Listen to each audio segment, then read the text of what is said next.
Paper pen निकालिए, चलिए numerical लिखिए. Hello, all of you. Yes, ma'am. Yes, ma'am. Pen with you. Yes, ma'am. Now suppose I'm saying quantity demanded of a commodity. अब यहाँ पर क्या होता है कि जब भी हो तो साथ साथ जब न्यूमेरिकल मैं बोल रही हूँ तो आप प्राइस और क्वांटिटी डिमांडेड लिख लो, जो चीज बोल रही हूँ उसको वहां ऐड कर लो. Price quantity demanded of a commodity at price ₹8 is 500 units, right?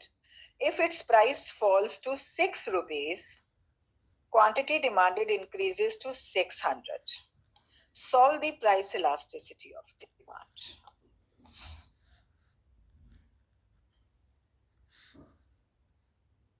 Please repeat.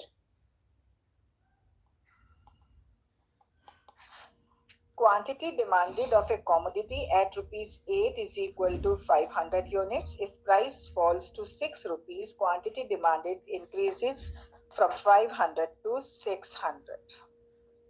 From 0.8. मैं भी कर रही हूँ. Yes. Yes, ma'am. 0.8. 0.8 ma'am. Demand is less than 1. Less than close कर देते हैं ना, क्योंकि यहाँ भी नेगेटिव बनता है. क्लियर है ये बात? yes. Yes, Yes, ma'am. Yes, ma'am. अब हमने एक ना रेवेन्यू बेस्ड किया था, मैंने भी ये न्यूमेरिकल कभी नहीं किया, but I am reading it for you. A dentist was charging ₹300 for a standard cleaning job per month, and per month it used to generate a total revenue equal to 30,000. Ma'am, kindly repeat. A dentist was charging ₹300 for a standard cleaning job, right? और month में वो total revenue generate करता है 30,000 rupees का. She has since last month increased the price of dental cleaning to 350. As a result, few consumers are now coming to dental cleaning, but the total revenue is equal to 33,250. यहाँ से हमें conclude करना है what is price elasticity of demand.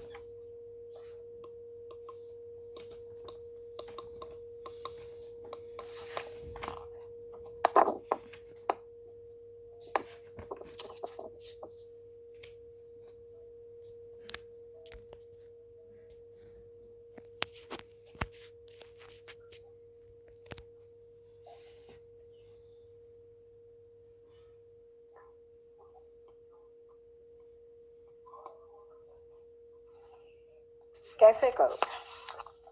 Ma'am, it is less elastic. क्या चीज?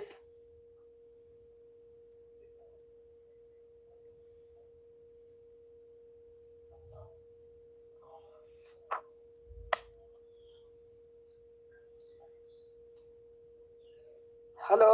Ma'am, it is less elastic क्योंकि less than 1 आ रहा है 0.3. कैसे सॉल्व किया है?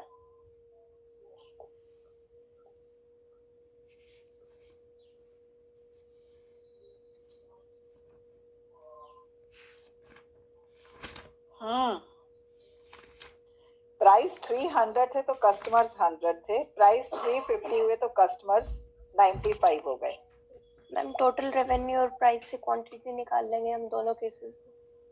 अब पहले मैं इसको ऐसे सॉल्व करती हूँ, ठीक है? मैम एवरेज रेवेन्यू निकालना पड़ेगा ना.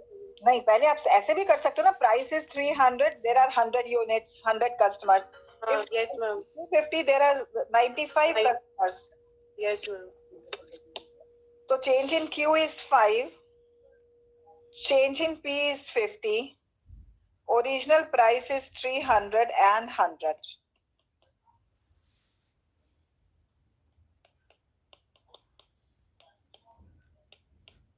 अब हम 0.7 हैं? Ma'am elasticity is 0.7. कैसे सॉल्व किया बेटे? मैम मैंने यहाँ से क्वांटिटी निकाल लिया, मतलब नंबर्स निकाल लिए 195, फिर एज यूजुअल मैंने फॉर्मूला पुट कर दिया यहाँ से। हाँ बताओ क्या करा? P is हाँ बोलो। मैम मैंने यहाँ से जो टोटल रेवेन्यू 30,000 है उसे 300 से डिवाइड कर दिया, आ गया क्वांटिटी नहीं, वो 100। तो आ गया। When price is 300, the customers are 100. When price is 350, customers are 95. 95, yes ma'am. तो P upon Q हो गया। तो मैम डेल्टा पी और डेल्टा क्यू, डेल्टा पी तो 50 हो गया था और डेल्टा क्यू इसमें यहाँ पे 5 हो जाएगा, तो पॉइंट 3 आएगा ना। फिर उसको पुट कर देंगे delta Q upon delta P into change P upon Q करके, फिर -5 अपॉन 50 इंटू 300 अपॉन 100 हो जाएगा, तो वो 1500 100 अपॉन फिर 5000 फिर 0.3 आ जाएगा, तो लेस इलास्टिक मैंने तो ऐसे किया। ऐसे ही हो। 300 अपॉन 100 इंटू 5 अपॉन 50 तो 0.3 आ रहा है। Yes, ma'am. देन इसमें टोटल रेवेन्यू का क्या रोल हुआ फिर? वो यहाँ ये इसको निकालने के लिए कस्टमर्स उसी से निकाले ना, कस्टमर नंबर उसी से निकाले। डिवाइड करके। Yes ma'am 0.3। ठीक है चलो। यस। उसके बाद है the market demand for a good at ₹4 is equal to 100 units. Price rises as a result, its market demand falls to 75 units. Find out the new price if price elasticity of demand for that good is -1. Yes. क्या करोगे अब आप? P upon Q ये है, change in Q ये है, और change in P कितना है? Yes, Ma'am. x minus 4 Yes, ma'am. which is equal to 1. ठीक, यस मैम। ये तो यहाँ पर कट ही गया सारा, तो x minus 4 is equal to 1 and x is equal to 1 plus 4 that is 5. अब वैल्यू डाल के सॉल्व करना जरा। अब 4 and 5 तो ये 1 ही हो गया ना, हो गया आंसर आ गया। ठीक है, Yes, ma'am. क्लियर हुआ सबको? Yes ma'am. Yes, ma'am. Yes ma'am. बाकी सारी लड़कियां ही बोलती हैं आजकल मेरी क्लास में, बाकी तो सब चुप रहते यस हैं। मैम हो गया। Yes ma'am. डन। एक और न्यूमेरिकल करते हैं थोड़ा थोड़ा, so that you are well versed with the concept of elasticity of demand and the type of numericals you can have. Compare the elasticity of demand of commodity A and B on the basis of the following information. Commodity A, commodity B, price quantity, 4, 5, quantity नहीं है, P into Q है ये। Total expenditure 20, 15, 3 and 4, 15, 16। शक्ल देख के बता दो जरा जल्दी से, किस कौन सा लेस इलास्टिक है, कौन सा मोर इलास्टिक।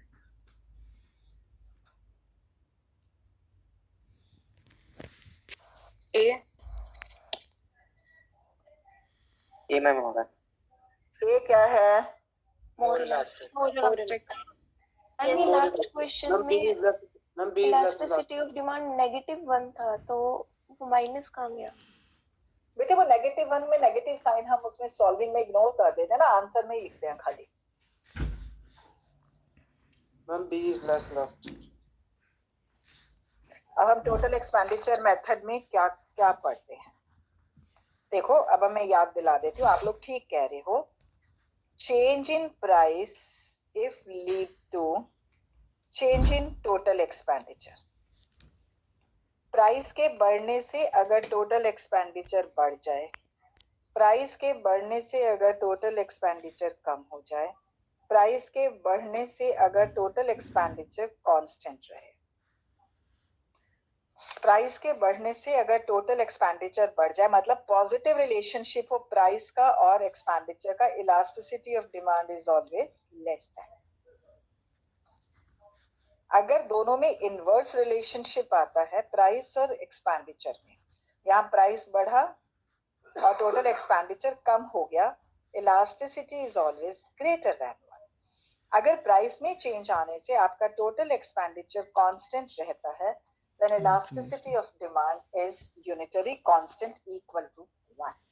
आप कंपेयर कर सकते हो PQ को देखकर, यस यहाँ पर क्या है, प्राइस के बढ़ने से एक्सपेंडिचर कम हो रहा है, तो इनवर्स रिलेशनशिप आ रहा है दोनों में, तो elasticity of demand is greater than 1।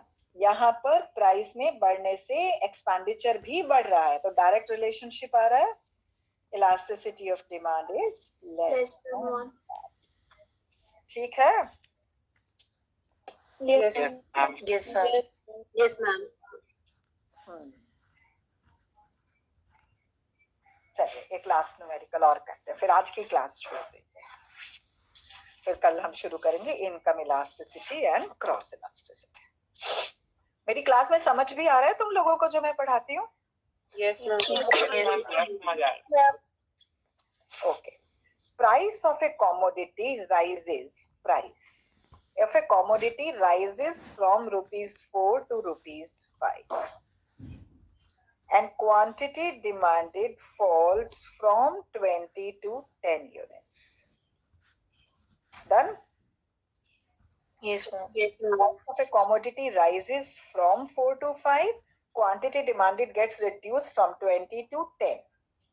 इसमें आपको प्राइस इलास्टिसिटी को प्रोपोर्शनेट या परसेंटेज मेथड से सॉल्व करना है, और इसको हमें टोटल एक्सपेंडिचर, दोनों मेथड यूज करने हैं।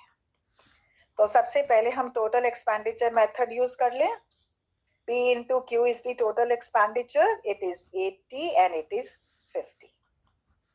क्या दिख रहा है, टोटल एक्सपेंडिचर कम हो रहा है और प्राइसेस क्या हो रहे हैं, बढ़ रहे हैं, दिखाई दे रहे हैं। तो इलास्टिसिटी ऑफ डिमांड क्या होगी, Increase होगी, मतलब greater than 1 होगी। क्योंकि प्राइस के बढ़ने से टोटल एक्सपेंडिचर कम हो रहा है। ठीक, अब हम इसको परसेंटेज मेथड से सॉल्व करेंगे, तो ED इज इक्वल टू, लिखोगे प्रॉपरली वहां पर, percentage change in quantity demanded divided by percentage change in price, which is equal to change in Q upon Q। Properly करना एग्जाम में, मेरे साथ तो जैसे भी कर रहे हो वो कर रहे हो, okay? Yes, ma'am। Okay ma'am.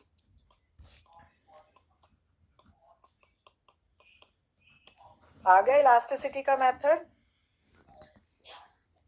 ठीक है। Change in Q is 10, change in P is 1, original P is 4, original Q is 20।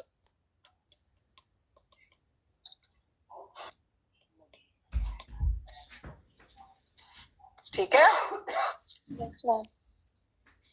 तो इसको हमेशा जब भी पूछा जाए तो ये नहीं कि बस कर दिया, 2 लाइन लिखी मुझे तो आता है, इसको प्रॉपरली लिखोगे, प्रॉपरली एक्सप्लेन करोगे, ठीक है। Yes. Yes। तो ये हो गया आपका प्राइस इलास्टिसिटी पूरा है। अब कल हम करेंगे, अभी बता देती हूँ, we are going to do now income elasticity and cross elasticity of demand, ठीक है। और उसके बाद एक छोटा सा टॉपिक है इलास्टिसिटी ऑफ सप्लाई का, कोशिश करूंगी कल हो जाए तो ठीक है, नहीं तो मंडे को खत्म करके हमारा उसके बाद डिमांड, सप्लाई, एप्लीकेशन और इलास्टिसिटी, जो आपके सिलेबस का, अगर आप अपने सिलेबस को देखोगे, फर्स्ट यूनिट का सेकेंड, मतलब फर्स्ट यूनिट जो है वो आपकी पूरी हो जाएगी, जिसमें आपका इंट्रोडक्शन है, जिसमें problem of scarcity and choice आ जाता है, डिमांड एंड सप्लाई आ जाता है,